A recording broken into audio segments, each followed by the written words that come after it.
Keabadian adalah bisnis yang mahal dan mata uang pertukaran di Mesir kuno selalu adalah kehidupan manusia.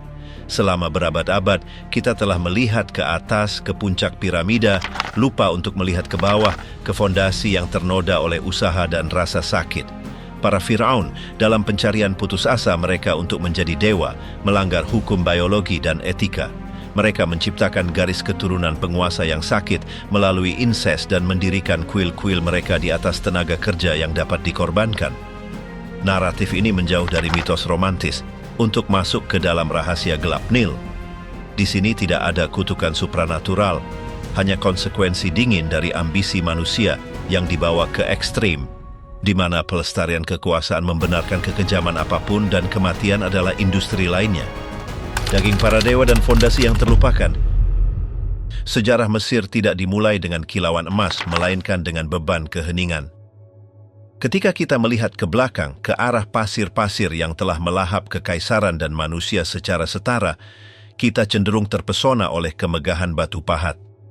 Kita melihat piramida-piramida menjulang di hadapan langit, tak terbatas dan berpikir tentang kemuliaan, tentang kebijaksanaan, dan tentang hubungan ilahi yang telah hilang dari manusia modern. Namun keagungan para Firaun tidak dibangun hanya dengan balok batu kapur dan granit. Itu dibangun di atas rahasia-rahasia yang, jika seandainya diungkapkan ke bawah sinar matahari pada saat itu, akan mengguncang fondasi dunia kuno.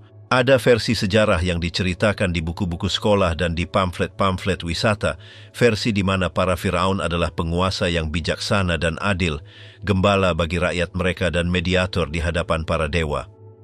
Tetapi ada kisah lain, sebuah kisah yang tersembunyi dalam keretakan tulang-tulang mumi, dalam teks-teks yang dihapus dari dinding kuil, dan dalam makam-makam yang seharusnya tidak ditemukan. Kebenarannya adalah bahwa keilahian memiliki harga yang mengerikan.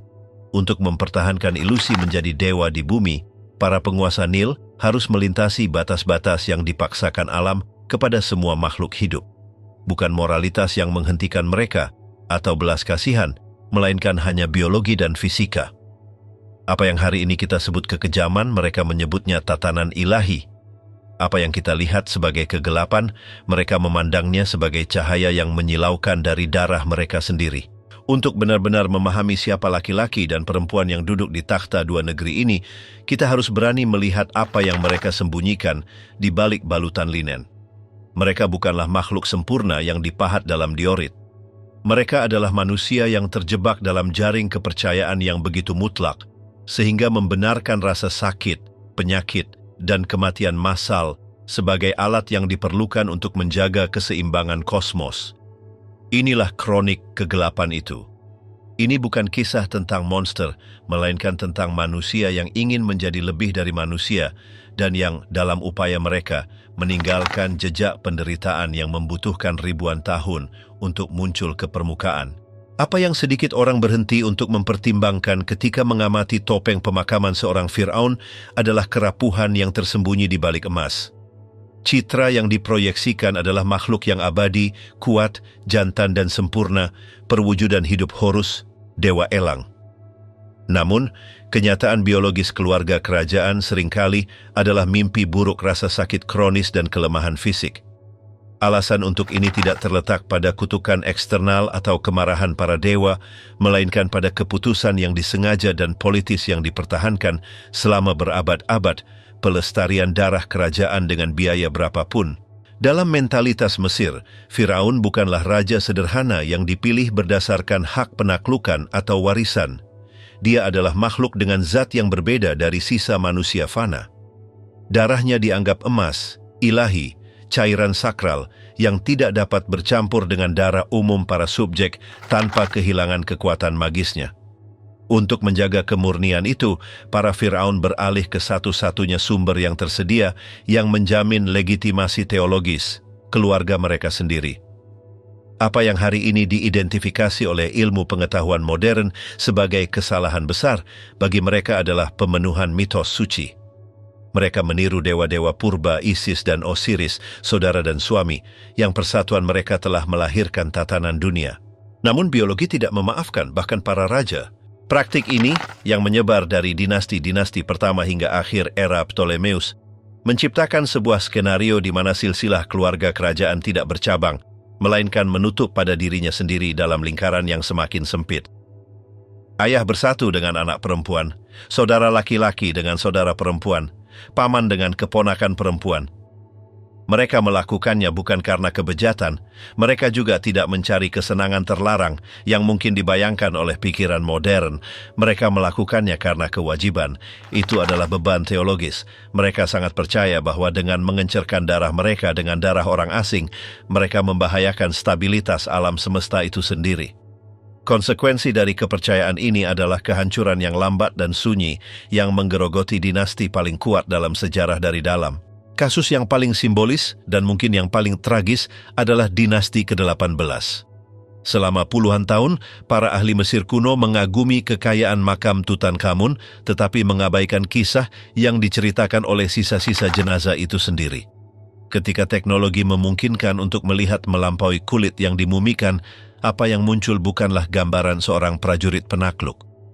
Raja muda itu adalah seorang pemuda rapuh, disiksa oleh rasa sakit. Tulang-tulangnya menceritakan kisah generasi persatuan sedarah yang terakumulasi. Dia memiliki celah langit-langit mulut, tulang belakang yang melengkung dengan menyakitkan, dan kaki yang cacat yang mencegahnya berjalan tanpa bantuan. Tongkat yang ditemukan di makamnya bukanlah simbol otoritas atau tongkat komando. Itu adalah alat yang diperlukan agar dia bisa berdiri. Tragedi Tutankhamun bukanlah kecelakaan yang terisolasi. Itu adalah hasil yang dapat diprediksi dari sistem yang mengabaikan hukum alam. Ayahnya, Firaun sesat Akhenaton, dan ibunya, yang sisa-sisa jenazahnya menunjukkan bahwa dia adalah saudara perempuan kandung Akhenaton, mewariskan kepadanya peta genetik yang penuh dengan kesalahan. Alam, dalam ketidakpeduliannya, menagih harga kesombongan teologis. Sistem kekebalan tubuh Firaun muda itu sangat lemah, sehingga patah tulang sederhana, dikombinasikan dengan infeksi malaria, sudah cukup untuk mengakhiri hidupnya sebelum dia mencapai usia 20 tahun. Dia tidak dibunuh oleh konspirasi dalam bayangan atau oleh kudeta, melainkan oleh darah itu sendiri yang telah dicoba dilindungi oleh keluarganya dengan sangat bersemangat. Obsesi terhadap kemurnian ini memiliki konsekuensi yang melampaui kesehatan raja. Itu memengaruhi suksesi dan stabilitas kerajaan. Kehamilan di istana kerajaan sering berakhir dengan tragedi sunyi. Di makam yang sama dengan Tutankhamun ditemukan 2 peti mati kecil. Di dalamnya bersemayam tubuh mumi 2 janin, putri-putrinya, yang lahir dari persatuannya dengan saudara tirinya, Ankhesenamun. Tidak satu pun dari keduanya berhasil bernapas. Salah satunya menunjukkan kelainan bentuk yang parah, bukti bisu bahwa genetika kerajaan telah mencapai titik kehancuran. Garis keturunan para penakluk besar, para pembangun kekaisaran, punah bukan di medan perang, melainkan dalam kesendirian sebuah ruang bersalin, tidak mampu menghasilkan ahli waris yang layak. Ironinya kejam dan sempurna.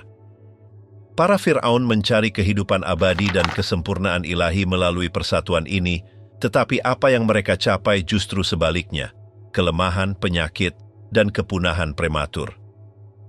Mereka menciptakan kasta penguasa yang jauh dari menjadi manusia super, seringkali adalah orang cacat, tergantung pada punggawa mereka, memerintah sebuah kekaisaran dari kerapuhan tubuh yang hampir tidak bisa menopang diri mereka sendiri. Namun, rakyat tidak melihat ini. Mesin propaganda negara melalui patung-patung kolosal dan relief-relief yang diidealkan menyembunyikan kebenaran. Firaun selalu digambarkan muda, atletis, dan sempurna. Kebohongan dipahat dalam batu agar bertahan selamanya, sementara kebenaran membusuk dalam keheningan di bawah balutan. Fondasi darah. Jika biologi adalah musuh tak terlihat bagi para Firaun, maka kematian adalah musuh terakhir yang harus mereka taklukkan. Tetapi pada awal peradaban Mesir, konsepsi tentang kematian kerajaan sangat berbeda dari apa yang kita bayangkan hari ini. Ini bukan hanya tentang memumikan tubuh dan mengelilinginya dengan harta tak bernyawa. Di dinasti-dinasti awal, kepercayaan itu jauh lebih literal dan jauh lebih gelap. Firaun saat meninggal tidak berhenti menjadi raja. Perjalanannya ke akhirat, ke kerajaan Osiris, atau untuk berlayar di langit bersama Ra, membutuhkan sebuah istana. Dan sebuah istana membutuhkan pelayan. Selama bertahun-tahun, para arkeolog yang menggali di pasir suci Abydos, tempat pemakaman raja-raja pertama, menemukan pola yang meresahkan di sekitar makam kerajaan besar. Ratusan makam yang lebih kecil mengelilingi raja, diatur dalam barisan yang teratur, seperti pasukan yang menunggu perintah. Pada awalnya mereka ingin percaya bahwa orang-orang ini telah meninggal karena sebab alami selama bertahun-tahun dan telah meminta untuk dikuburkan di dekat tuan mereka. Itu adalah penjelasan yang menghibur, tetapi ilmu forensik modern menghancurkan ilusi itu. Analisis sisa-sisa jenazah yang ditemukan di sekitar makam Firaun seperti Jer atau Aha mengungkapkan kebenaran yang mengerikan, semua meninggal pada saat yang sama. Mereka adalah laki-laki muda, perempuan sehat, pengrajin terampil, orang kerdil istana, dan bahkan hewan favorit. Tidak ada tanda-tanda penyakit atau usia tua. Kesimpulannya tidak terhindarkan. Mereka telah dibawa ke sana untuk mati. Mereka bukan musuh yang ditangkap atau penjahat yang dihukum. Mereka adalah lingkaran dalam raja. Kesetiaan mereka tidak berakhir dengan napas terakhir Firaun. Mereka dituntut untuk mengikutinya ke dalam kegelapan. Bayangkan adegan di bawah matahari gurun yang tak kenal ampun 5.000 tahun yang lalu. Pemakaman raja bukan hanya momen berkabung, tetapi ritual eksekusi massal. Prosesi pemakaman termasuk mereka yang telah dipilih untuk kehormatan tertinggi. Kita tidak tahu pasti apa yang ada di pikiran mereka. Apakah mereka merasa takut? Atau apakah keyakinan pada keilahian Firaun begitu mutlak, sehingga mereka melihat kematian mereka sendiri sebagai jalan langsung ke surga? Bukti menunjukkan campuran dari keduanya.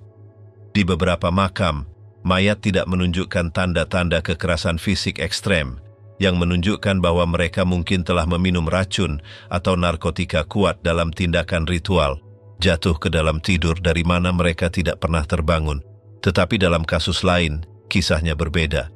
Ada leher dengan bekas pencekikan, ada posisi yang menunjukkan bahwa beberapa dikuburkan sebelum kehidupan benar-benar meninggalkan mereka.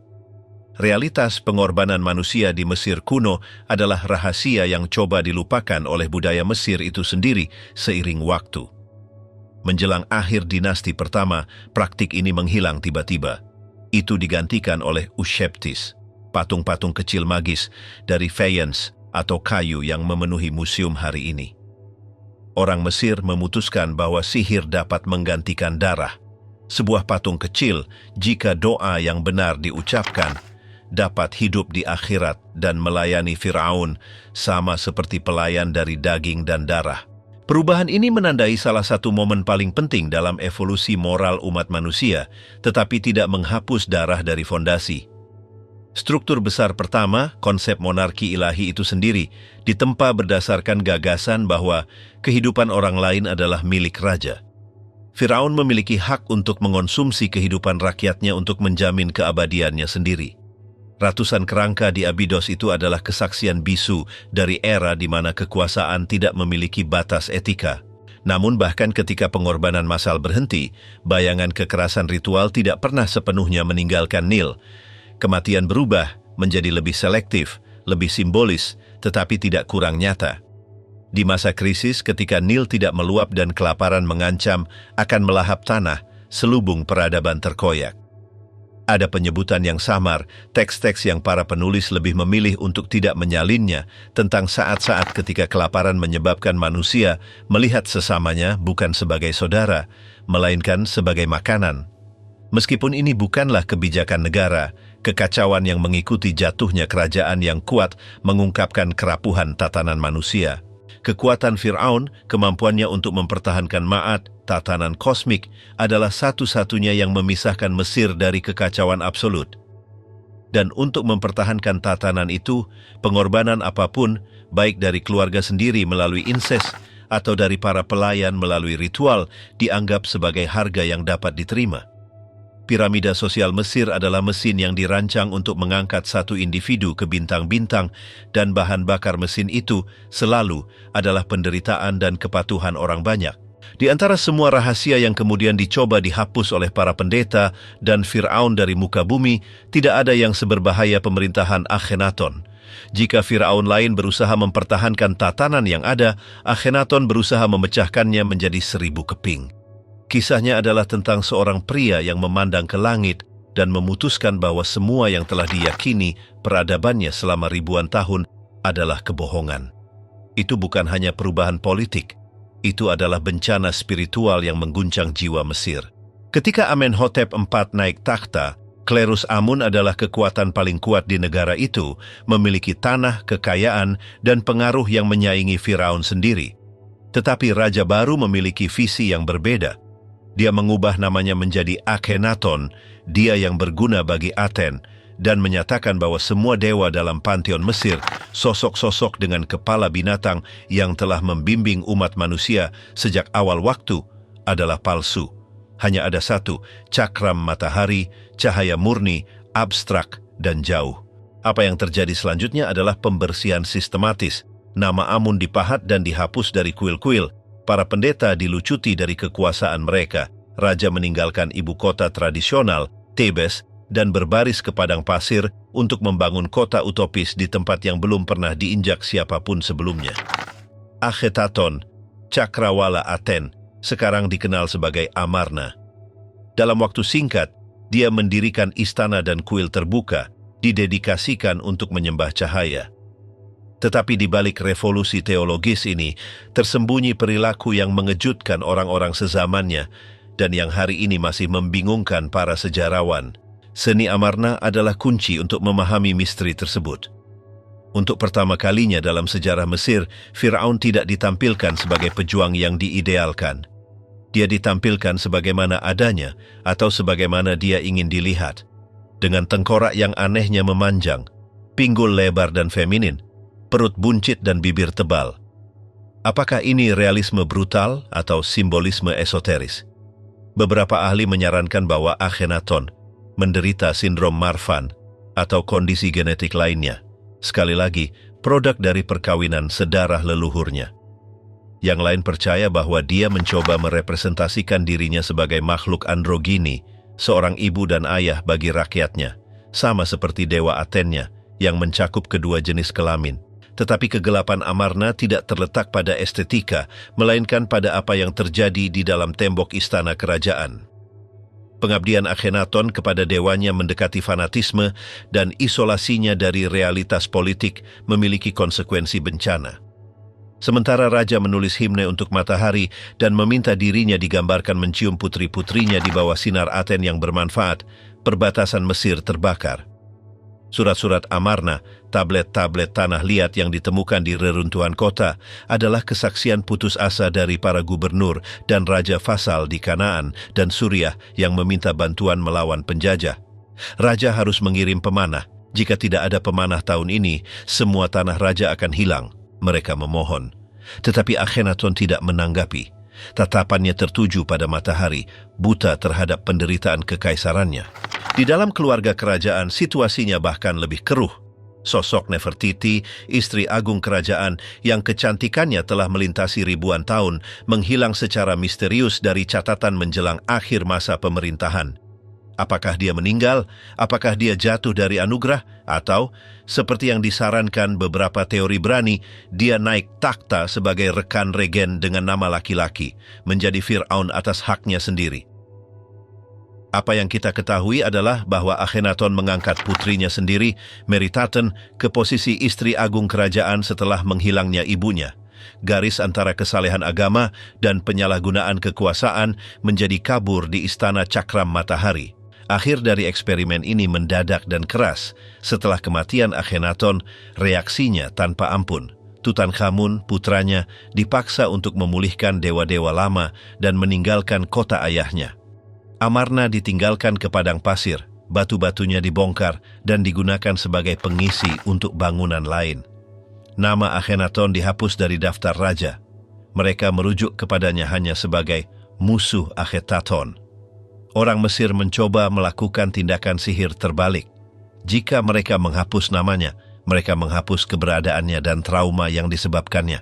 Tetapi reruntuhan tetap ada, dan bersamanya, bukti bahwa bahkan putra matahari pun bisa kehilangan akal. Bisikan pasir. Hingga saat ini, kita baru mengangkat satu sudut tabir. Kita telah melihat bagaimana darah kerajaan meracuni dirinya sendiri demi kemurnian, bagaimana raja-raja pertama menuntut ditemani dalam kematian, dan bagaimana seorang Firaun mencoba menulis ulang surga dan akhirnya menghancurkan negerinya, tetapi rahasia Mesir sedalam Nil yang sedang meluap. Kita belum membicarakan sifat sebenarnya dari pembangunan piramida, jauh dari cambuk tetapi dekat dengan penderitaan fisik. Kita belum memasuki ruang pembalseman, di mana penghormatan terhadap tubuh bercampur dengan ritual pembantaian yang diperlukan. Kita juga belum menjelajahi konspirasi yang paling terkenal dari semuanya, yang melibatkan Ratu terakhir, Cleopatra, dan perjuangan terakhirnya tidak hanya untuk takhta, tetapi untuk kelangsungan hidup peradabannya. Kisah berlanjut. Apa yang terbaring di bawah pasir tidak selalu mati. Terkadang ia hanya menunggu untuk diceritakan. Pada tahap berikutnya dalam perjalanan kita akan turun ke makam para pekerja dan memasuki ruang pengadilan di mana para pengkhianat diadili dengan hukuman yang menentang imajinasi. Karena di Mesir, garis antara keadilan dan balas dendam setipis selembar papirus. Ada mitos yang terus-menerus dipicu oleh budaya populer dan sinema yang membayangkan piramida dibangun oleh legiun budak asing, laki-laki yang dirantai di bawah cambuk mandor yang kejam. Kenyataannya arkeologi, bagaimanapun, menceritakan kepada kita kisah yang berbeda, yang mungkin lebih meresahkan karena tidak berbicara tentang perbudakan paksa, tetapi tentang pengabdian yang diwajibkan dan sistemik. Kebenaran tentang apa yang terjadi di dataran tinggi Giza begitu kompleks, sehingga kita membutuhkan ribuan tahun untuk menggali. Para pembangun bukanlah budak dalam pengertian klasik, melainkan warga Mesir yang direkrut melalui sistem rotasi tenaga kerja yang dikenal sebagai Korve. Mereka adalah petani, penduduk desa, dan pengrajin yang selama musim banjir Nil, ketika tanah tidak dapat diolah, dimobilisasi oleh negara untuk melayani Firaun. Tetapi bahwa mereka bebas tidak berarti nasib mereka baik hati. Penggalian baru-baru ini di kota para pekerja di kaki piramida telah mengungkapkan harga fisik dari pekerjaan raksasa ini. Kerangka-kerangka yang digali menceritakan kisah rasa sakit kronis dan upaya luar biasa. Sebagian besar sisa-sisa tulang menunjukkan tanda-tanda radang sendi degeneratif parah di tulang belakang dan lutut, bahkan pada laki-laki dan perempuan yang baru berusia lebih dari 30 tahun. Tubuh mereka benar-benar tertekan oleh beban. Telah ditemukan patah tulang yang telah sembuh di lengan dan kaki yang menunjukkan kecelakaan konstan, jatuh dari ketinggian yang memusingkan, atau tertimpa balok batu kapur seberat 2,5 ton. Yang mengejutkan bukan hanya jumlah cedera, tetapi fakta bahwa banyak yang telah disembuhkan. Ini menunjukkan bahwa ada sistem perawatan medis, semacam jaminan sosial primitif, bukan karena belas kasihan, tetapi karena kebutuhan. Pekerja yang mati tidak berguna, tetapi pekerja yang diperbaiki dapat kembali menyeret batu. Begitu banyak yang meninggal atau menjadi cacat sehingga pemakaman para pekerja tumbuh hampir secepat piramida itu sendiri. Pembangunan piramida Agung Khufu bukanlah keajaiban levitasi akustik atau teknologi alien. Itu adalah kemenangan organisasi birokrasi atas kerapuhan manusia. Firaun mengerahkan tenaga kerja sebanyak 20.000 laki-laki selama 20 tahun, memberi mereka makan dengan jatah besar roti, bir, bawang, dan ikan kering. Bagi negara, orang-orang ini adalah roda gigi, unit energi biologis, yang harus dipertahankan dengan biaya seminimal mungkin untuk memastikan hasil maksimal. Bagian ini tersembunyi tetapi mendasar untuk memahami psikis Mesir. Piramida bukan hanya sebuah makam, tetapi proyek nasional pemersatu.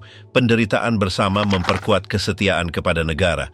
Namun skala pengorbanan sulit dipahami hari ini. Bayangkan kebisingan memekakkan telinga dari pahat tembaga yang menghantam batu kapur selama 12 jam sehari, di bawah sinar matahari yang menaikkan suhu hingga 40 derajat.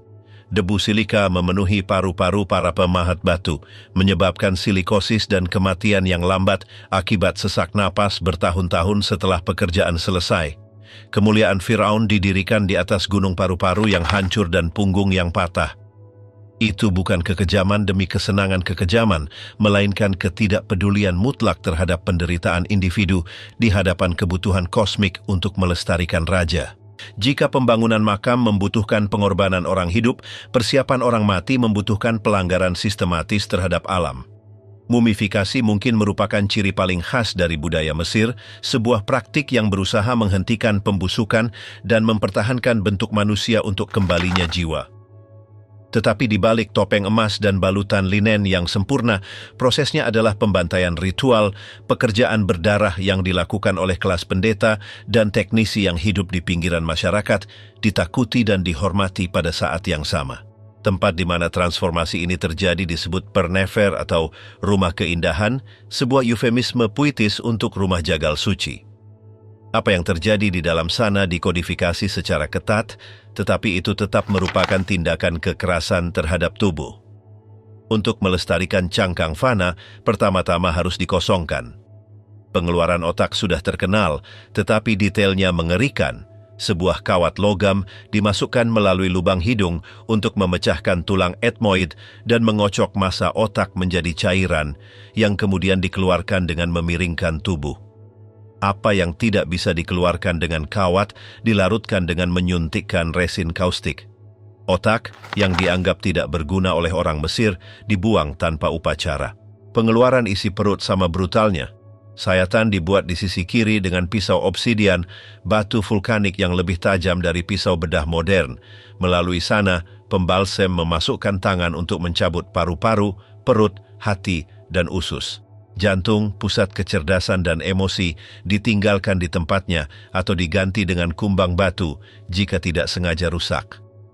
Tubuh yang kosong diisi dengan natron, garam alami yang mengeringkan daging hingga menjadi seperti kulit yang diawetkan. Bau di bengkel-bengkel ini pasti tak tertahankan, campuran dupa yang dibakar, daging yang membusuk, darah, dan bahan kimia yang kuat. Tidak pernah ada yang bertanya mengapa para pembalsem hidup terpisah, tetapi jawabannya terletak pada sifat pekerjaan mereka yang tidak murni. Mereka menyentuh kematian setiap hari. Tetapi ada rahasia yang bahkan lebih gelap di bengkel-bengkel mumifikasi daripada sekadar memanipulasi mayat. Sejarawan Yunani Herodotus yang mengunjungi Mesir berabad-abad setelah pembangunan piramida mengumpulkan desas-desus yang beredar secara perlahan. Dia menceritakan bahwa ketika seorang wanita muda dan cantik dari kaum bangsawan meninggal, tubuhnya tidak segera diserahkan kepada para pembalsem. Keluarga menunggu 3 atau 4 hari sampai pembusukan mulai terlihat jelas. Alasannya adalah ketakutan akan penodaan. Ada ketakutan yang didasarkan pada kasus nyata bahwa beberapa pembalsem, laki-laki yang menghabiskan hidup mereka di antara mayat, menyerah pada dorongan gelap dan menyalahgunakan tubuh segar wanita kerajaan sebelum membukanya. Nekrofilia ini, meskipun dihukum berat jika ditemukan, merupakan risiko laten dalam pekerjaan yang begitu mengerikan. Fakta bahwa keluarga harus mengambil tindakan pencegahan dengan membiarkan orang yang mereka cintai membusuk sebelum menyerahkannya menunjukkan ketidakpercayaan yang mendalam terhadap mereka yang bertugas menjamin keabadian. Kesucian ritual pemakaman hidup berdampingan dengan penyimpangan paling rendah dari kondisi manusia. Selain itu, mumifikasi adalah bisnis yang menguntungkan dan seringkali korup. Tidak semua menerima perlakuan yang sama. Ada mumifikasi kelas 1 untuk keluarga kerajaan, di mana minyak terbaik, resin impor dari Lebanon, dan emas murni digunakan untuk menutupi sayatan. Tetapi untuk kelas menengah dan bawah, prosesnya jauh lebih kasar. Minyak cedar sering disuntikkan melalui rektum untuk mencairkan organ internal tanpa perlu membuka tubuh, cara yang murah dan menyakitkan untuk pengawetan. Dan di masa krisis ekonomi, bengkel pembalseman mendaur ulang peti mati dan perban. Telah ditemukan mumi yang dibungkus papirus yang sebenarnya adalah dokumen administrasi yang dibuang atau surat pribadi. Dan mayat dimasukkan ke dalam sarkofagus yang membawa nama orang lain, hanya dicat ulang. Di pasar kematian, penipuan adalah hal yang umum. Janji kehidupan abadi dijual kepada penawar tertinggi, dan jika Anda tidak mampu membayar, keabadian Anda adalah barang bekas. Konspirasi harem. Sementara para pekerja meninggal di tambang dan para pembalsem mengosongkan mayat, di istana-istana kerajaan jenis kegelapan lain sedang terbentuk. Harem Firaun bukan hanya tempat kesenangan rumah tangga, itu adalah institusi politik, kandang emas di mana ratusan wanita, istri sekunder, selir, dan anak-anak mereka bersaing sengit untuk mendapatkan perhatian raja dan, yang terpenting, untuk suksesi takhta. Di mana ada kekuasaan absolut dan warisan yang diperebutkan, pembunuhan menjadi alat politik lainnya. Salah satu episode paling dramatis dan didokumentasikan dengan baik dalam sejarah Mesir adalah apa yang disebut konspirasi harem, sebuah rencana untuk membunuh Firaun Ramses III, raja besar terakhir kerajaan baru. Mesir sedang mengalami kemunduran, ekonomi goyah, pemogokan pekerja adalah hal yang umum, dan korupsi administrasi menggerogoti negara. Dalam iklim ketidakstabilan ini, salah satu istri sekunder raja, seorang wanita bernama Tie, memutuskan bahwa putranya, Pangeran Pentawere, harus menjadi Firaun menggantikan pewaris yang sah. Kebenaran dari apa yang terjadi begitu kompleks sehingga melibatkan hampir semua lapisan istana. Tie tidak bertindak sendirian. Dia merekrut pejabat tinggi, kepala pelayan kerajaan, juru minuman utama, dan bahkan para pendeta yang memiliki akses ke teks-teks suci perpustakaan kuil. Apa yang membuat konspirasi ini unik adalah penggunaan sihir hitam yang didokumentasikan sebagai senjata pembunuhan raja. Para konspirator tidak hanya mengandalkan racun atau belati. Mereka membuat boneka lilin dengan gambar Firaun dan penjaganya, membacakan mantra terlarang untuk melemahkan anggota tubuh mereka dan mengaburkan pikiran mereka. Mereka percaya bahwa sihir dapat mengubah realitas fisik, melumpuhkan perlindungan ilahi yang mengelilingi raja. Rencana itu dieksekusi selama perayaan festival lembah di Medinet Habu ketika keamanan lebih longgar. Selama puluhan tahun, para sejarawan memperdebatkan apakah plot itu berhasil. Papirus yudisial yang selamat, yang dikenal sebagai Papirus Yudisial Turin, menceritakan pengadilan para konspirator, tetapi ambigu tentang nasib raja, merujuk kepadanya sebagai Dewa Agung yang menyiratkan bahwa dia sudah meninggal selama proses tersebut. Jawaban definitif tiba beberapa tahun yang lalu berkat teknologi modern. Pemindaian tomografi terkomputasi pada mumi Ramses III mengungkapkan rahasia yang telah tersembunyi di bawah perban tebal di lehernya selama 3.000 tahun. Firaun telah digorok lehernya. Gambar-gambar menunjukkan luka potong yang dalam dan brutal di tenggorokan, begitu parah sehingga mencapai tulang belakang, memotong trakea, kerongkongan, dan pembuluh darah utama. Dia meninggal dalam hitungan detik. Konspirasi telah berhasil dalam tujuan utamanya, membunuh dewa yang hidup, tetapi gagal dalam tujuan politiknya.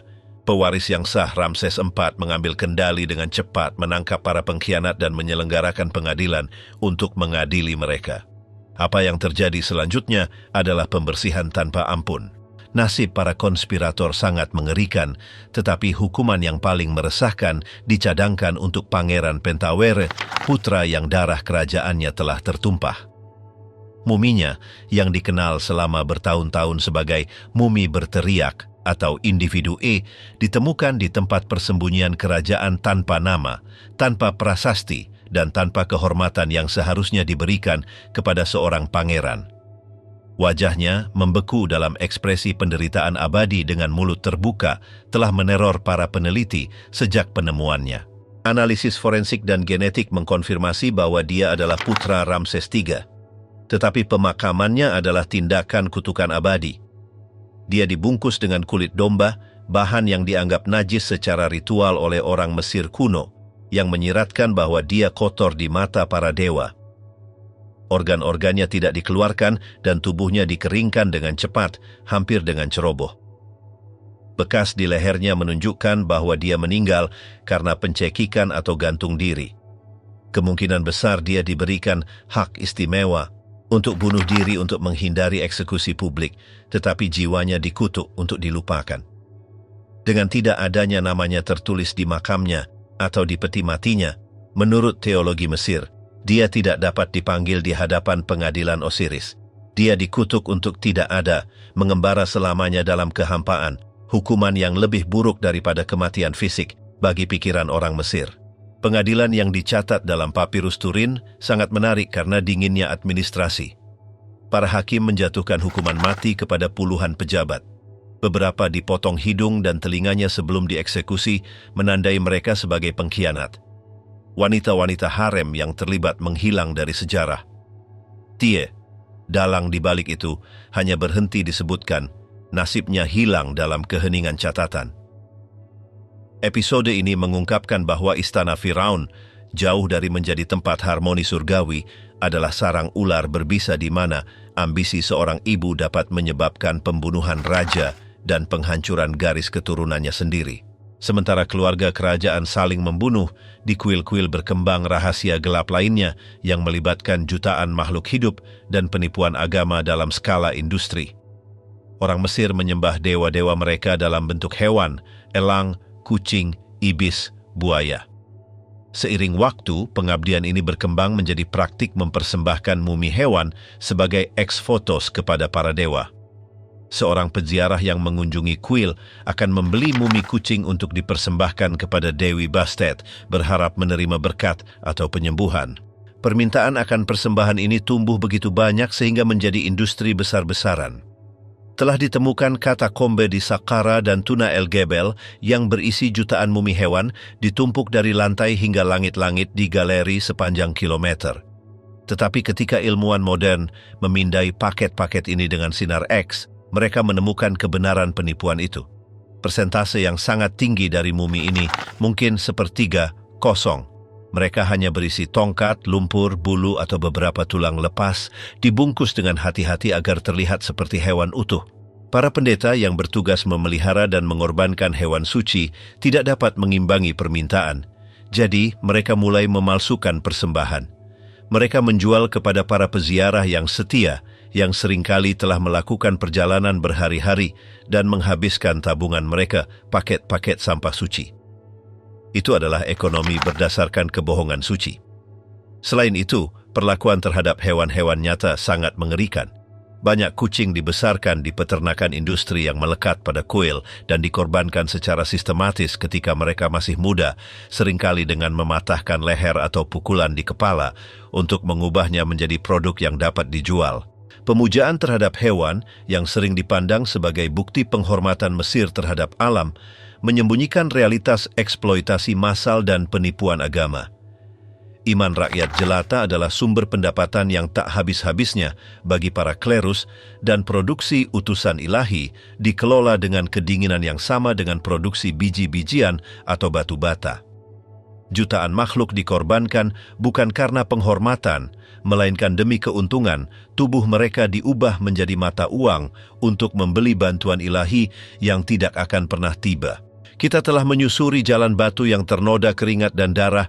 Kita telah memasuki ruangan-ruangan di mana peristirahatan orang mati dilanggar, dan kita telah menyaksikan pengkhianatan di jantung istana. Gambaran Mesir semakin lengkap, dan itu bukan lagi kartu pos emas pariwisata. Itu adalah gambaran kekuatan manusia, mentah dan tanpa filter. Tetapi kisah rahasia gelap tidak berakhir dengan kerajaan baru. Kita masih memiliki babak terakhir, kesimpulan dari sebuah peradaban yang dalam penderitaannya menghasilkan beberapa drama paling intensnya. Kita mendekati masa ketika Mesir berhenti menjadi pemilik dirinya sendiri, ketika dinasti asing menduduki takhta dan bayangan Roma mulai memanjang di atas Nil. Di bagian berikutnya dan terakhir, kita akan menjelajahi akhir para Firaun, ekses dinasti Ptolemeus, manipulasi terakhir Kleopatra, dan bagaimana pengetahuan kuno diubah menjadi takhayul dan alkimia terlarang. Kita akan melihat bagaimana, bahkan dalam kematiannya, peradaban Mesir melontarkan kutukan terakhir ke dunia. Daya tarik abadi yang berabad-abad kemudian akan membawa para penjelajah menuju kegilaan dan kematian di lembah para raja. Matahari terbenam di atas piramida, tetapi bayangan memanjang lebih dari sebelumnya. Senja para dewa dan balas dendam orang mati. Matahari yang telah bersinar di atas piramida selama 3.000 tahun mulai meredup, bukan dengan ledakan mendadak, melainkan dengan bayangan panjang dan menyakitkan yang menutupi lembah Nil. Kita telah melihat bagaimana para Firaun membangun keilahian mereka di atas darah keluarga mereka dan keringat rakyat mereka. Kita telah menjelajahi ruang-ruang rahasia tempat kematian menjadi industri. Tetapi babak terakhir dari sejarah Mesir kuno mungkin yang paling meresahkan, karena itu bukan tentang kebangkitan sebuah peradaban, melainkan tentang korupsi absolut dan kejatuhannya. Itu adalah kronik kemerosotan, di mana para penguasa terakhir, orang asing di negeri asing, mengadopsi keburukan raja-raja kuno dan mengangkatnya ke puncak depravasi yang baru. Dan itu juga kisah tentang bagaimana, jauh setelah kuil-kuil menjadi sunyi, orang mati menemukan cara untuk terus merenggut nyawa. Sejarah resmi biasanya berhenti pada keagungan Ramses atau misteri piramida, mengabaikan abad-abad terakhir di bawah dominasi Yunani. Namun, di bawah dinasti Ptolemeuslah rahasia-rahasia paling gelap istana menjadi politik negara. Ketika Alexander Agung menaklukkan Mesir, dia disambut sebagai pembebas, tetapi para penggantinya, kaum Ptolemeus, mengubah takhta menjadi panggung tragedi keluarga yang akan membuat drama fiksi manapun menjadi pucat. Mereka bukan orang Mesir darah, melainkan orang Makedonia, orang Yunani yang membawa serta filosofi dan logika barat, tetapi yang digoda oleh kekuatan absolut yang ditawarkan mahkota ganda Nil. Apa yang tidak semua orang tahu adalah bahwa kaum Ptolemeus membawa praktik inses kerajaan ke tingkat ekstrem yang bahkan akan dianggap berlebihan oleh Firaun asli. Sementara raja-raja kuno menikahi saudara perempuan mereka untuk melestarikan darah ilahi, kaum Ptolemeus melakukannya karena paranoia politik yang memuakkan. Mereka tidak mempercayai siapapun di luar rahim mereka sendiri. Selama hampir 300 tahun, keluarga kerajaan menutup diri dalam lingkaran genetik yang mencekik. Paman menikahi keponakan perempuan, saudara laki-laki dengan saudara perempuan, dan ibu bersekongkol melawan anak laki-laki. Silsilah dinasti ini bukanlah pohon, melainkan jaringan kusut di mana nama-nama diulang secara obsesif. Ptolemeus, Cleopatra, Berenice, Arsinoe. Perkawinan saudara ini menghasilkan penguasa dengan kecerdasan yang tajam dan berbahaya, tetapi juga dengan ketidakstabilan mental yang nyata. Ptolemeus IV, misalnya, adalah raja yang didominasi oleh favoritnya, menyerahkan diri pada ekses Dionisian sementara negara berantakan. Dikatakan bahwa dia membunuh ibunya sendiri, Berenice II, dan saudara laki-lakinya untuk mengamankan tahtanya, meresmikan tradisi pembunuhan ibu dan pembunuhan saudara yang akan menjadi norma. Istana Alexandria, dengan perpustakaannya yang terkenal dan mercusuarnya yang menerangi Mediterania, pada saat yang sama adalah sarang ular berbisa di mana makan malam keluarga dapat berakhir dengan keracunan dan di mana pengasingan adalah hukuman paling berbelas kasih yang dapat diharapkan oleh seorang saudara dari yang lain. Kasus Ptolemeus VIII yang dijuluki Fiskon karena obesitasnya yang parah mengilustrasikan kedalaman kegelapan ini. Pemerintahannya adalah katalog kengerian. Dia menikahi saudara perempuannya, Cleopatra II, lalu menceraikannya untuk menikahi putri dari saudara perempuannya, keponakannya sendiri, Cleopatra III. Perang saudara yang meletus di antara anggota keluarga menghancurkan Alexandria. Dalam tindakan kekejaman yang mendefinisikan warisannya, Ptolemeus VIII membunuh putranya sendiri yang lahir dari saudara perempuannya, dan mengirimkan sisa-sisa tubuh anak itu yang dimutilasi kepada sang ibu sebagai hadiah ulang tahun. Ini bukanlah perilaku dewa yang hidup, melainkan seorang tiran yang diliputi oleh kekuasaan absolut tanpa batasan moral. Keilahian Firaun telah menjadi alasan untuk kebiadaban domestik. Di tengah kekacauan genetik dan politik ini lahirlah Ratu Mesir yang terakhir dan paling terkenal, Cleopatra VII. Namun, untuk memahami psikisnya, pertama-tama, kita harus memahami kebusukan silsilah keluarganya. Dinasti Ptolemeus bukanlah sebuah keluarga, itu adalah sarang ular berbisa yang selama berabad-abad menikah di antara saudara kandung dan saling membunuh untuk mengendalikan delta Nil. Cleopatra bukanlah anomali, melainkan produk akhir dan sempurna dari generasi intrik dan darah yang kotor.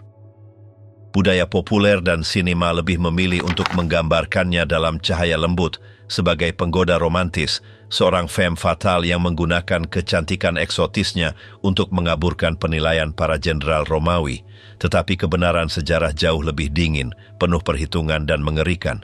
Cleopatra bukanlah kekasih tragis yang terseret oleh nafsu. Dia adalah penyintas brutal di dunia di mana keluarganya sendiri, orang-orang yang berbagi meja dan darahnya, ingin melihatnya mati. Realitas yang tersembunyi di balik mitos Dewi Isis yang bereinkarnasi adalah bahwa Cleopatra adalah seorang ahli strategi yang kejam, bertanggung jawab langsung atas eksekusi sistematis saudara-saudarinya sendiri untuk mengamankan kekuasaan yang tidak bersedia dia bagi. Sejak dia naik takhta pada usia 18 tahun, dia mengerti bahwa di istana Alexandria tidak ada kerabat, hanya saingan. Hambatan pertamanya adalah suaminya sendiri dan adik laki-lakinya, Ptolemeus XIII. Jauh dari menjadi pernikahan seremonial, hubungan mereka adalah perang saudara terselubung. Ketika Ptolemeus dimanipulasi oleh walinya, mengusirnya dari istana dan memaksanya ke pengasingan, Kleopatra tidak mundur untuk meratapi kemalangannya. Dia mengatur kepulangannya dengan ketepatan militer, menggunakan kedatangan Julius Caesar bukan karena cinta, melainkan seperti seseorang yang mendapatkan tentara bayaran tingkat tinggi. Perang Alexandria yang terjadi kemudian brutal dan hasilnya adalah eliminasi fisik rival pertamanya. Ptolemeus XIII mati tenggelam di Nil, terbebani oleh baju besi emasnya sendiri saat melarikan diri dari legiun Romawi yang dibawa saudara perempuannya ke gerbangnya. Itu adalah kemenangan yang disaksikan Kleopatra tanpa penyesalan, tetapi daftar ancaman keluarga tidak berakhir di sana. Setelah kematian yang pertama, tradisi dan politik memaksanya untuk menikahi adik laki-lakinya yang lain, Ptolemeus XIV. Untuk sementara waktu, pemuda itu adalah boneka yang tidak berbahaya di samping Firaun wanita, tetapi Kleopatra tahu bahwa anak-anak tumbuh dan bersamanya ambisi tumbuh. Kematian saudara laki-lakinya yang kedua ini adalah salah satu babak paling gelap dalam pemerintahannya. Dia meninggal secara misterius pada tahun 44 sebelum Masehi, tanggal yang mencurigakan tepat setelah Kleopatra melahirkan Caesarion, putranya dengan Caesar. Sumber-sumber kuno dan sejarawan modern setuju. Itu bukan penyakit mendadak, melainkan racun. Kleopatra menyingkirkan saudara suaminya untuk membuka jalan bagi putranya, memastikan bahwa garis suksesi adalah miliknya dan bukan milik orang lain. Namun tindakan yang paling kejam, yang menunjukkan sifat sejati karakternya, adalah pembunuhan terhadap adik perempuannya, Arsinoe IV. Arsinoe bukanlah ancaman pasif. Dia memiliki keberanian untuk menyatakan dirinya ratu selama perang melawan Caesar dan telah memimpin pasukan melawan Kleopatra. Setelah dikalahkan, Arsinoe mencari perlindungan di kuil Artemis di Efesus, di Turki saat ini. Di dunia kuno, kuil adalah tempat yang tidak dapat diganggu-gugat. Baik raja maupun tentara tidak dapat menyentuh siapapun yang mencari perlindungan dewa-dewa. Tetapi bagi Kleopatra, keberadaan seorang saudara perempuan dengan darah kerajaan dan ambisi politik adalah risiko yang tidak dapat ditoleransi, yang tidak dapat dilindungi oleh hukum ilahi manapun. Bertahun-tahun setelah konflik, Kleopatra menggunakan pengaruhnya, kali ini atas Mark Antony, untuk menuntut hal yang tidak terpikirkan. Dia tidak meminta wilayah atau harta karun, dia meminta kepala saudara perempuannya. Pasukan Romawi menyerbu kuil suci, suatu tindakan penodaan yang mengejutkan dunia Mediterania, dan menyeret Arsinoe dari tangga altar untuk mengeksekusinya. Itu bukan kejahatan karena nafsu, itu adalah pembersihan dinasti yang dingin dan birokratis. Wanita yang berbicara 9 bahasa, yang menulis risalah kedokteran dan berdebat filosofi dengan orang bijak di perpustakaan Alexandria, tidak ragu sedetik pun untuk menodai tangannya dengan darah kerabatnya sendiri untuk tetap berada di puncak piramida. Akhir dari Kleopatra dan dinasti Ptolemeus menandai penutupan definitif 3000 tahun sejarah Firaun. Tetapi bahkan kematiannya diselimuti legenda romantis ular kobra aspid, sebenarnya adalah tindakan kontrol mutlak terakhir. Setelah kekalahan di Actium, Kleopatra melihat masa depan yang menantinya di tangan Octavianus, calon Kaisar Augustus. Dia tahu bahwa Roma tidak memiliki belas kasihan. Nasib raja-raja yang ditangkap adalah dirantai, diseret melalui lumpur, dan dipamerkan di jalan-jalan Roma selama parade kemenangan untuk akhirnya dicekik di sel yang gelap sementara rakyat jelata bersorak. Kleopatra bangga dan jernih sampai detik terakhir menolak kesenangan itu dari Roma. Kepergiannya yang disengaja bukanlah tindakan putus asa dari kekasih yang ditinggalkan, melainkan keputusan politik terakhir dan menantang. Dia merampas piala terbesarnya dari sang pemenang. Dia memilih waktu, tempat, dan metode kepergiannya, menjaga martabat kerajaannya tetap utuh sementara tubuhnya mendingin. Dengan napas terakhirnya, Mesir berhenti menjadi kerajaan ilahi dan berdaulat untuk menjadi provinsi sederhana, lumbung besar yang dirancang untuk memberi makan mesin kekaisaran yang telah menaklukkannya. Profanasi terakhir, mumi sebagai obat. Orang mungkin berpikir bahwa dengan hilangnya dinasti asli terakhir, tenggelamnya dewa-dewa berkepala hewan dan kebangkitan agama Kristen, dan kemudian Islam di cekungan Mediterania, raja-raja kuno dua negeri akhirnya akan beristirahat dengan tenang. Mereka telah menghabiskan ribuan tahun membangun tempat tinggal terakhir yang paling megah yang pernah dilihat umat manusia, dirancang untuk menahan waktu dan menjamin perjalanan yang aman ke ladang buluh. Tetapi takdir, dengan ironi yang biasa, telah menyimpan penghinaan terakhir bagi mereka, epilog aneh yang bahkan mimpi buruk terburuk mereka, yang dipenuhi setan-setan dunia bawah, tidak akan pernah bisa prediksi.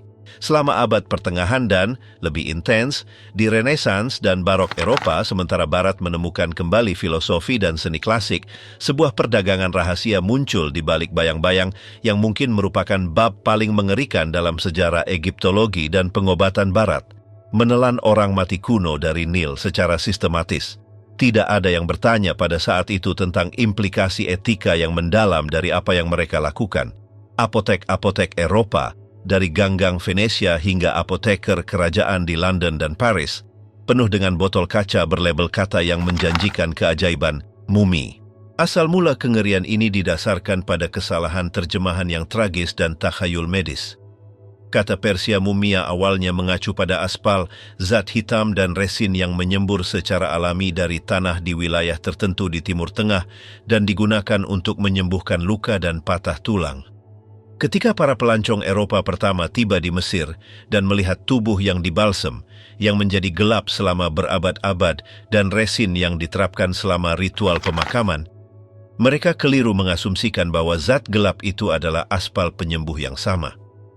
Mereka percaya bahwa orang Mesir kuno telah menemukan cara untuk menjenuhkan tubuh manusia dengan zat vital ini.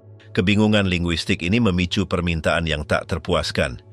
Diyakini bahwa bubuk yang dihasilkan dari penggilingan mayat-mayat kuno ini memiliki kekuatan vital yang terkonsentrasi selama ribuan tahun, obat mujarab yang mampu menyembuhkan segala macam penyakit, dari sakit kepala yang terus-menerus dan sakit maag hingga masalah pembekuan darah dan bahkan epilepsi. Raja-raja seperti Francis I dari Prancis tidak bepergian kemanapun tanpa sekantong kecil bubuk ini, takut kehabisan obat ajaib mereka. Masyarakat Eropa yang menyebut dirinya puncak peradaban dan akal mempraktikkan kanibalisme obat rutin selama berabad-abad, secara harfiah memakan sisa-sisa salah satu peradaban terbesar di zaman kuno. Permintaan akan mayat kuno begitu tinggi sehingga persediaan alami cepat habis. Para penjara makam lokal di Mesir yang selama beberapa generasi hidup dari pencurian rahasia jimat emas menemukan diri mereka di hadapan industri skala besar yang baru. Mereka tidak lagi hanya mencari perhiasan, mereka mencari daging dan tulang itu sendiri. Demam penodaan yang belum pernah terjadi sebelumnya dilepaskan. Mumi-mumi imam besar, bangsawan istana, juru tulis, dan mungkin firaun-firaun yang terlupakan dari dinasti-dinasti kecil ditarik secara brutal dari sarkofagus mereka yang dicat. Perban linen suci mereka yang bertuliskan mantra dari kitab orang mati untuk melindungi jiwa dalam perjalanannya dibuang seperti sampah. Mayat-mayat itu diangkut di punggung unta menuju Kairo dan Alexandria, di mana mereka dihancurkan dalam lumpang industri besar atau dipecah-pecah untuk dikirim di ruang muatan kapal dagang menuju pelabuhan-pelabuhan Eropa. Ini adalah ironi yang menghancurkan, yang menantang pemahaman.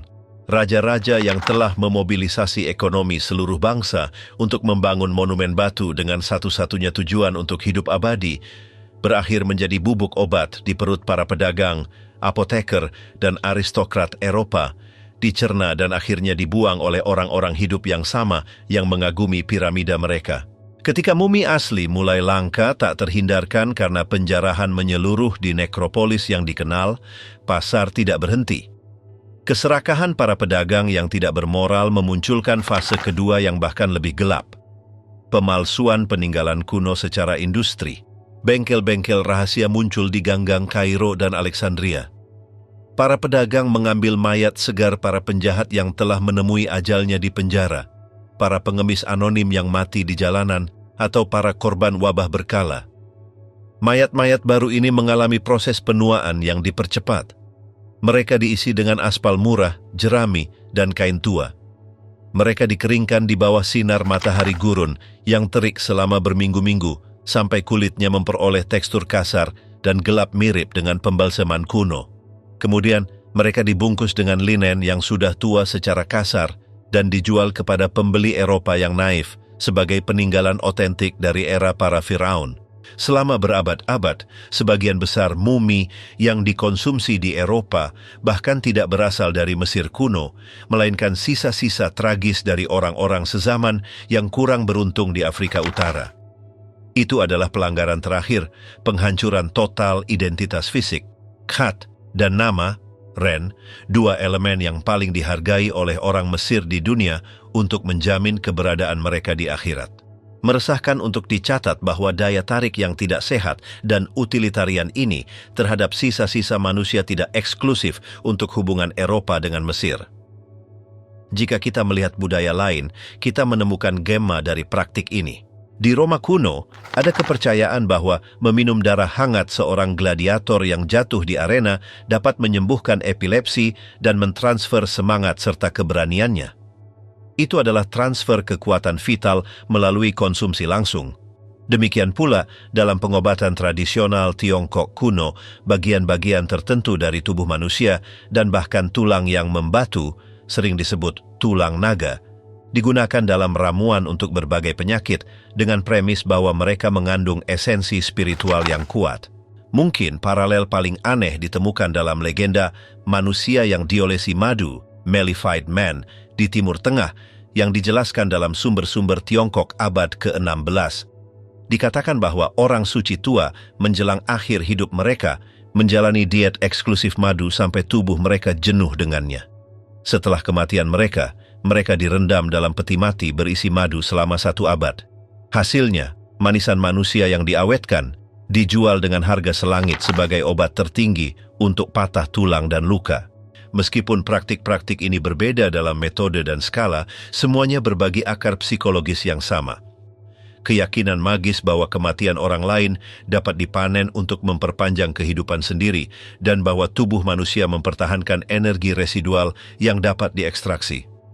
Namun skala industri dan jarak budaya dengan mana Eropa mengonsumsi Mesir tetap merupakan kasus unik dari depredasi historis. Seiring berjalannya era modern dan arkeologi berhenti menjadi perburuan harta karun untuk menjadi ilmu metodis, muncul lapisan kegelapan baru, lebih halus tetapi sama berbahayanya, yang disebut kutukan Firaun.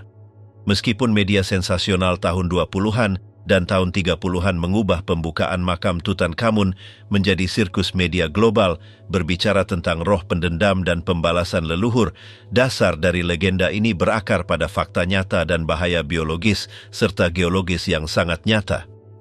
Gagasan bahwa orang mati dapat merugikan orang hidup bukan hanya sihir, itu seringkali biologi dan kimia tingkat lanjut. Ketika Howard Carter memecahkan segel tanah liat dari makam utuh Tutankhamun pada tahun 1922 dan cahaya lilinnya berkedip saat dia mengintip ke dalam, dia tidak hanya melihat hal-hal indah. Dia melepaskan udara yang telah stagnan, tertutup rapat selama lebih dari 3.000 tahun. Dalam kegelapan yang sunyi dan suhu yang stabil dari ruang-ruang bawah tanah itu, organisme tertentu tidak hanya bertahan, tetapi tumbuh subur dalam keadaan laten, menunggu inang baru. Studi modern telah menunjukkan bahwa makam Mesir adalah reservoir yang sempurna untuk jamur dan kapang berbahaya. Persembahan makanan yang ditinggalkan untuk almarhum, lapisan linen, dan materi organik mumi yang tidak diawetkan dengan baik adalah tempat berkembang biak yang ideal. Jamur seperti Aspergillus niger dan Aspergillus flavus dapat melepaskan spora mikroskopis yang, jika terhirup, berpotensi mematikan bagi orang dengan sistem kekebalan tubuh yang lemah. Spora ini dapat menyebabkan aspergillosis, infeksi paru-paru yang parah dan berkembang pesat. Lord Carnarvon, pelindung keuangan ekspedisi, dan seorang pria yang kesehatannya sudah rapuh karena kecelakaan mobil sebelumnya yang telah merusak paru-parunya, adalah salah satu korban terkenal pertama. Dia meninggal di Kairo tak lama setelah pembukaan makam. Penyebab resminya adalah gigitan nyamuk yang terinfeksi yang menyebabkan pneumonia dan septikemia. Tetapi, Apakah itu pembalasan magis dari Raja Anak atau paparan tiba-tiba terhadap patogen kuno yang terkonsentrasi, dikombinasikan dengan kerapuhan kesehatan seorang bangsawan Inggris yang tidak terbiasa dengan iklim Mesir? Ilmu pengetahuan condong ke yang terakhir, tetapi waktu kematiannya selamanya memicu legenda. Di luar jamur dan bakteri ada teori yang lebih berani, yang berbatasan dengan fiksi ilmiah tetapi memiliki dasar geologis tertentu, dampak radiasi. Studi yang dilakukan di beberapa makam kerajaan lama dan tengah yang dalam telah mendeteksi tingkat gas radon yang tinggi secara tidak normal. Radon adalah gas radioaktif, tidak berbau dan tidak berwarna, yang merupakan produk sampingan alami dari peluruhan uranium, elemen jejak yang sering ditemukan dalam batu kapur dan granit yang digunakan dalam pembangunan makam dan piramida. Di ruang terbuka, radon menghilang tanpa bahaya. Tetapi di ruang bawah tanah yang tertutup rapat selama ribuan tahun, gas dapat menumpuk hingga mencapai konsentrasi berbahaya. Beberapa ahli teori menyarankan kemungkinan yang meresahkan. Apakah mungkin para arsitek dan pendeta Mesir kuno, dengan pengetahuan mendalam mereka tentang bumi dan mineral, mengetahui sifat berbahaya dari batu-batu berkilauan tertentu atau lapisan spesifik? Tidak perlu bagi mereka untuk memahami fisika nuklir, untuk mengamati bahwa mereka yang bekerja terlalu lama di tambang tertentu atau dengan bahan-bahan tertentu jatuh sakit secara misterius. Mungkinkah mereka sengaja memilih untuk membangun ruang pemakaman di zona geologis tertentu untuk mengubahnya menjadi jebakan radioaktif yang lambat? Para penjarah atau arkeolog yang menghabiskan terlalu banyak waktu menghirup udara yang basi di dalam ruang pemakaman mungkin telah terpapar dosis radiasi yang signifikan. Ini tidak akan membunuh mereka seketika, seperti jebakan mekanis Indiana Jones, tetapi akan secara drastis meningkatkan risiko mengembangkan penyakit serius bertahun-tahun kemudian. Pembalasan tertunda ini akan sangat sesuai dengan sifat kutukan yang terlihat supernatural, karena efeknya yang tertunda, tetapi sebenarnya murni geologis. Teori ini membawa kita untuk mempertimbangkan apakah peradaban kuno lainnya memiliki pengetahuan serupa tentang bahan berbahaya. Pikirkan makam kaisar pertama Tiongkok, Qin Shi Huang, yang konon dikelilingi oleh sungai raksa cair, logam yang sangat beracun yang dimaksudkan untuk mencegah penyusup dengan uap mematikan. Gagasan bahwa orang kuno melindungi tempat suci mereka dengan sesuatu yang lebih dari sekadar batu adalah konstanta global. Terlepas dari biologi atau geologi, yang pasti adalah bahwa kutukan berfungsi sebagai mekanisme pertahanan psikologis yang sangat efektif. Orang Mesir kuno melindungi makam mereka tidak hanya dengan dinding granit dan lorong palsu, tetapi dengan ketakutan primordial. Dalam masyarakat di mana sihir, Heka, adalah kekuatan yang senyata gravitasi, kata-kata memiliki kekuatan. Prasasti yang memperingatkan bahwa kematian akan datang dengan sayap ringan atas siapapun yang mengganggu kedamaian Firaun, atau yang mengancam bahwa pelanggar akan dimakan oleh Amit, pemakan jiwa, bukanlah retorika kosong. Itu adalah penghalang keamanan psikis pertama dalam sejarah. Dan itu berhasil. Selama berabad-abad, ketakutan menjauhkan banyak orang. Dan ketika orang Eropa tiba, rangkaian penyakit mendadak, akhir yang tragis, dan kemalangan yang menimpa beberapa anggota ekspedisi arkeologi memicu narasi budaya bahwa ada pintu yang tidak boleh dibuka oleh umat manusia. Pikiran manusia mencari pola dan mudah untuk menghubungkan penodaan makam suci dengan kemalangan berikutnya, mengabaikan statistik semua orang yang tidak menderita kerugian apapun. Setibanya di akhir perjalanan ini melalui rahasia paling gelap dan konsekuensi tak terduga dari obsesi Mesir, kita harus mengajukan pertanyaan mendasar. Apakah mereka mencapai tujuan mereka? Orang Mesir kuno dari kaum elit mendedikasikan seluruh keberadaan mereka, mengarahkan kembali seluruh ekonomi bangsa mereka, dan membentuk moralitas mereka di sekitar satu tujuan tertinggi, mengalahkan kematian. Mereka ingin menjaga identitas, tubuh, dan nama mereka tetap utuh selamanya di alam semesta yang sempurna. Sekilas, tampaknya mereka gagal total. Tubuh mereka dijarah dan dikonsumsi sebagai obat, makam mereka dilanggar, harta mereka dilebur atau tersebar di koleksi pribadi, dan rahasia paling intim mereka diekspos di bawah lampu dingin dan klinis museum dan laboratorium modern, jauh dari kegelapan suci yang mereka butuhkan. Namun jika kita menyesuaikan perspektif kita, jawabannya menjadi lebih kompleks dan meresahkan. Hari ini, 5.000 tahun setelah Raja Mitos Narmer menyatukan dua negeri, kita masih membicarakan mereka dengan takjub. Kita tahu nama-nama mereka, Khufu, Ramses, Hatshepsut, Akhenaton. Kita tahu wajah mereka dengan keintiman yang mengejutkan berkat mumi-mumi yang selamat dari kehancuran.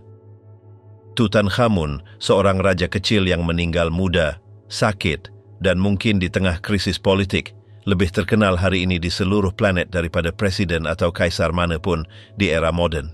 Dalam liku-liku takdir yang aneh dan menyimpang, obsesi paranoid mereka untuk melestarikan diri berhasil meskipun tidak dengan cara yang mereka harapkan. Mereka tidak hidup di ladang buluh, melainkan dalam memori kolektif global, dalam film dokumenter, dalam buku sejarah, dan dalam imajinasi populer. Tetapi harga dari bentuk keabadian ini adalah kemanusiaan itu sendiri. Untuk mencapai skala pembangunan dan pelestarian itu, mereka harus mengembangkan sistem yang seringkali menelanjangi masyarakat dari kasih sayang individu demi tatanan negara. Mereka harus mengubah rakyat mereka menjadi alat pembangunan massal, keluarga mereka sendiri menjadi laboratorium genetik melalui inses kerajaan untuk melestarikan darah ilahi, dan agama mereka menjadi sistem kontrol berdasarkan teror akan pemusnahan total di akhirat. Peradaban Mesir mewariskan kepada kita keajaiban estetika yang tak tertandingi yang masih menyentuh kita, tetapi juga meninggalkan kita peringatan abadi tertulis di batu dan tulang tentang apa yang terjadi ketika kekuasaan absolut bercampur dengan keyakinan delusi bahwa manusia dapat melampaui sifat fana mereka dan menjadi dewa. Hari ini, pasir gurun telah menutupi bekas luka dari tambang kuno dan angin telah menyebarkan abu api dari kem-kem pekerja yang membangun piramida. Tetapi monumen-monumen itu tetap ada. Bukan hanya sebagai penghormatan kepada kebijaksanaan leluhur, tetapi sebagai batu nisan raksasa yang menandai tempat yang tepat di mana sebuah peradaban mencoba bernegosiasi dengan keabadian dan membayar harganya dengan jiwa kolektifnya. Pada akhirnya, para Fir'aun bukanlah leluhur kita yang bijaksana dan mistis. Mereka adalah cermin gelap di mana kita melihat diri kita sendiri. Dalam ambisi mereka yang berlebihan untuk meninggalkan warisan, dalam ketakutan mereka yang melumpuhkan terhadap kematian dan terlupakan, dan dalam keinginan mereka untuk mengorbankan sumber daya yang sangat besar untuk mengamankan tempat mereka di masa depan, mereka tidak begitu berbeda dari kita di era modern. Bukankah kita juga mencari keabadian digital, terobsesi untuk meninggalkan jejak kita di jejaring sosial, atau menginvestasikan jutaan dalam teknologi kriogenisasi dan perpanjangan hidup, berharap seperti mereka untuk terbangun di masa depan yang jauh? Satu-satunya perbedaan adalah bahwa mereka memiliki waktu, kekuasaan absolut, dan tenaga kerja untuk membawa ketakutan eksistensial mereka sampai pada konsekuensi fisik terakhir mereka, membangun gunung batu buatan untuk menyembunyikan kebenaran yang sangat sederhana dan universal, bahwa mereka pada akhirnya adalah laki-laki dan perempuan yang diteror oleh prospek menghilang ke dalam kehampaan. Dan dalam teror itu, mereka menciptakan keindahan dan kegelapan yang tidak akan pernah bisa dilupakan dunia.